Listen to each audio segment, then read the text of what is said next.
Like most of you, I didn't grow up with the benefit of wealthy parents. In fact, we grew up in a trailer park outside Mohawk, New York. Often during the winter, our heat wouldn't work and our water pipes would freeze. My father, he served proudly in the United States Army.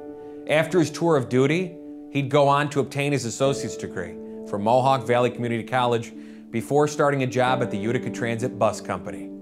Dad worked over 35 years fixing buses.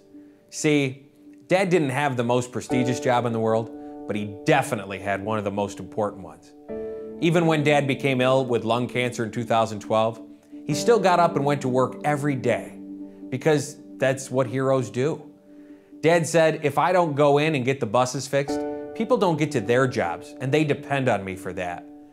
Dad passed away in April 2014, and I miss him every day. His example reminds me to keep going and work hard because people depend on me too. When I was a kid, I had to grow up fast. At 10 years old, I was taking a bus by myself every day after school from Mohawk to my grandmother's in New Hartford. The commute was a 2.5-hour process 5 days a week. I started carrying newspapers at 13, and by 16 I was working 39.5 hours a week in retail to make money while going to high school.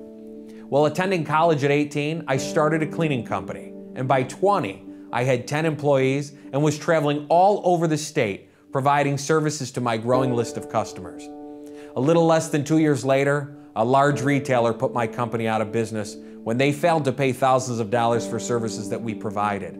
I learned how hard it was to own a small business in New York State. So I went back to work as a regional sales manager, selling our great local manufactured products in the Midwest. I saw firsthand how our local workforce takes pride in their work. Faster Form would later close its doors. Looking for a change, I remembered the lessons learned from Dad. So I began volunteering for groups like the American Red Cross, the Rome Lions Club, the Francis J. Bellamy Community Awards Committee, and the Boilermaker Road Race, among others. I became aware of how generous our community is and how it enhances our quality of life. I realized that I could be a part of something much larger than myself and make a difference. In 2011, I ran for Oneida County Legislator and won. I was an advocate for the hardworking taxpayers in Oneida County. I thought constantly of the factory workers, the farmers, the small business owners, and the mechanics just like Dad. I fought for a reduction in sales tax, and I never voted for property tax increase. I pushed for term limits to end political cronyism and nepotism.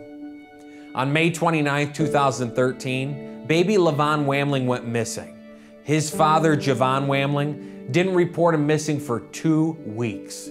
Several months later, Javon admitted to dumping poor baby Levon's body into the Mohawk River. I felt that justice was not served. Parents should be held accountable for their children's whereabouts. So I drafted legislation to hold unfit parents accountable for reporting their children missing. Poor little babies like Levon depend on their parents to protect them. The law didn't protect baby Levon, and it should have. In 2013, I started another business, Partners Trust Insurance Agency. I wanted to provide people with proper coverage to protect their most valuable assets. Now, I'm running for Congress, and I'm taking the lessons that I've learned from Dad and my past experiences with me.